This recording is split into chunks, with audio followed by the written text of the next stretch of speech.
Scan to unlock Sovi and ace your tests. Part A, by the ideal gas law, N equals PV over RT, where P is 1.30 atmospheres, V is 2 liters, R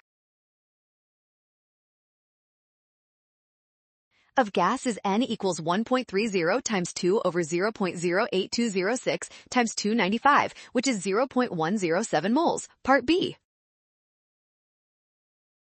Oxygen has 16 electrons versus 14 in nitrogen, making oxygen's electron cloud more polarizable. This leads to stronger intermolecular forces and a higher boiling point for oxygen. Part C. Oxygen molecules at the bottom representing liquid, and 3 white nitrogen molecules scattered throughout the container as a gas. Part D. To find the mass of oxygen, calculate its. Great job working through that. Scan the code, you can learn better with Sovi. Watch out for sign errors and always double check each step carefully.